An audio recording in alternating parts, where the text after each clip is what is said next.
So if you watch any of my other videos, you already know how I feel about these awesome brass rotaries, but usually when I'm doing those videos, and I did a couple of them, I usually always use the Dragon Hawk. And Dragon Hawk gets enough props anyway, so I just thought I'd spin out the Stigma because I got two different ones. Again, this one's adjustable from like I think 2 millimeters to 3.9 millimeters, and it has a DC plug-in as opposed to the RCA plug-in.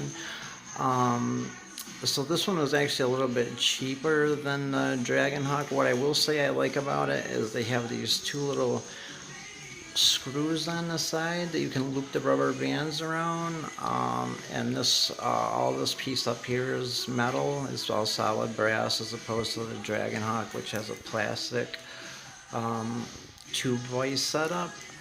Other than that, they're basically the same. Again, this one only goes up to 3.9 millimeters, so I pair these up and use them for liners and shaders, but I just thought I'd give these guys a little props because and just run this out for a second or two for you guys. Again, these are awesome if anybody's going from where was used to using coil machines that wants to kind of get into rotaries because the motors are on the same side as the frame. Plus, they definitely have a lot more weight as most rotary machines, and like with all my other rotaries, I put a little drop of 3-in-1 oil on these. Again, they have springs here that act as front and back springs on the bottom there, because this thing spins. They have springs here and an actual, I don't know if I can get it, but there's an actual spring right in there between the armature bar and the frame. So again, these are definitely a little soft, like for real softer hitting, and will give you a little bit more hang time in the skin. So great for color work. I don't know. These probably, for the age of them, they probably have close to as many hours because I use these all the time as some of my older rotaries. I've never had any problem with either of them. I mean, super sturdy, solid built.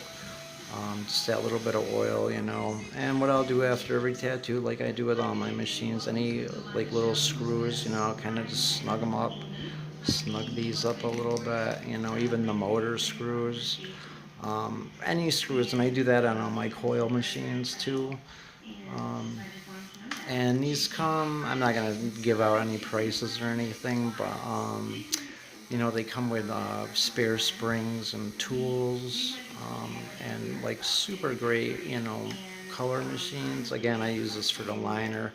When I get into the whole stroke length, so if I open this all the way up to that 3.9 millimeters, when I talk about the nickel and dime, which is one of the most sacred secrets of the tattoo business, but like literally if I were to hold a nickel to that, and it's super hard to see right now, but if I were to hold a nickel right up to that, since it's 3.9 millimeters, the nickel would be just a little bit over it, like a little bit over that spacing.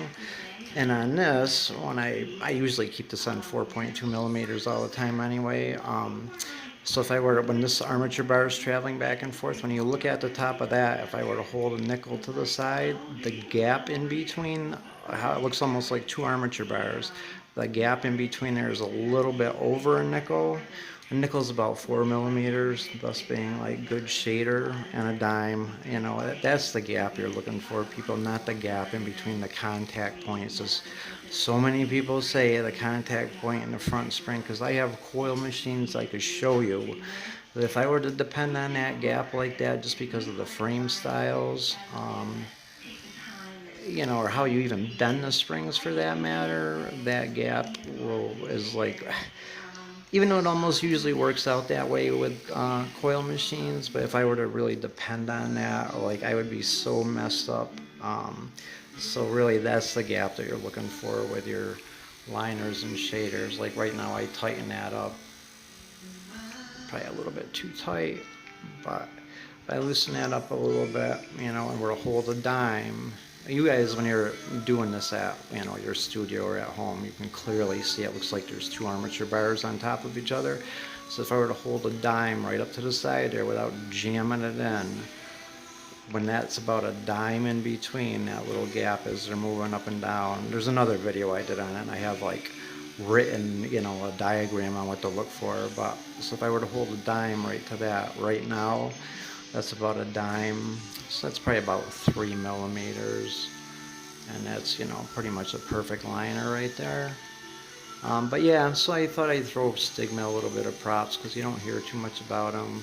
The first time I actually heard about these guys was years ago in Tattoo Magazine. This guy was doing these awesome, like, surrealistic tattoos, color work, and he was like giving a lot of props to these guys. So that sparked my interest in rotaries in the first place. And of course, I bought a couple of cheapies, some jackhammers, which I did another video on. Which, if you guys really don't want to spend a ton of money on rotary machines, and want to get some awesome adjustable, you know, dual purpose tattoo machines for inexpensive, they're usually called jackhammers or swash drives.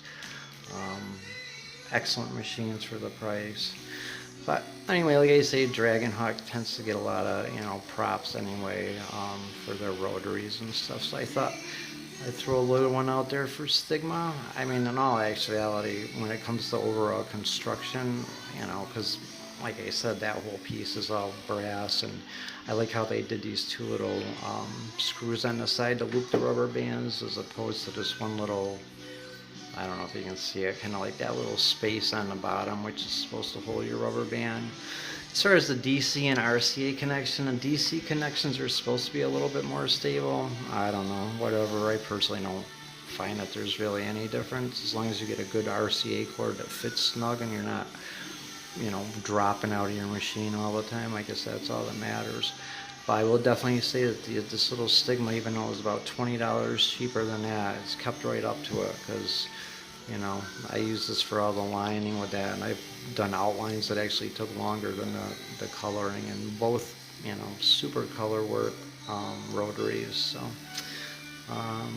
Stigma, just they're both brass. Dragonhawk, either one's great. Like I said, with that one, you'll definitely get a little bit more of a, you know, a better shader adjustment, because it's got the 4.2 millimeter stroke length, and this goes up to 3.9. So you're pretty much right there. Like, too bad they couldn't crank it up just a little bit more, because, you know, it'd be like, again, I mean, you can definitely pull it off, you know what I mean, with your needle groupings to make up for it. But, you know, if I were going to do any color work with this, I would definitely use like round shaders probably, and do mostly only small work. But I mean, you can definitely put some color in with it.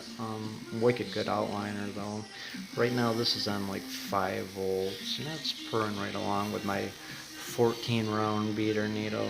You know, I see a lot of guys on this too, and they're dry running their machines. It's not a good idea to like run your machines, especially set them without a needle in it, because if you know, I've had machines, I've had them running great without a needle in it, and say, oh yeah, that's great, you know, there's my liner, boom, and then put like a needle in it, and you know, you're right there, your client's there, and have it just dog right out with the needle in it. And plus, usually, you know, I don't know, I was always taught you should definitely not dry run tattoo machines, as it's called. So, you know, never really run them without a needle in them, especially not trying to set them. You know, don't just think because you got like a coil machine set without a needle in it that's the way it should be, because, you know, you might put a liner in it and have your client right there and have it dog out on you, which is, you know, pretty embarrassing. So anyway, Stigma, Dragonhawk, both brass, both awesome rotaries. I just thought I'd give these guys a little props, because I never do a video about that, but equally as good as the Dragonhawks for sure. And the motors that are, you know, replaceable too. I don't know how much the motor replacements are, but it's just that one little screw right there, 2 little screws here, that pops off. You can put another motor in it. The frames would literally probably last you forever. Honestly, I've had rotary machines I've accidentally dropped like from my lap to, you know, 2 feet on the floor, and like broken some of those cheapy, you know, rotary frames. So again, with the brass, I mean, the frames on these will last forever. So, and I've never actually had a problem with any of those springs breaking, even though they do give you extras. So yeah.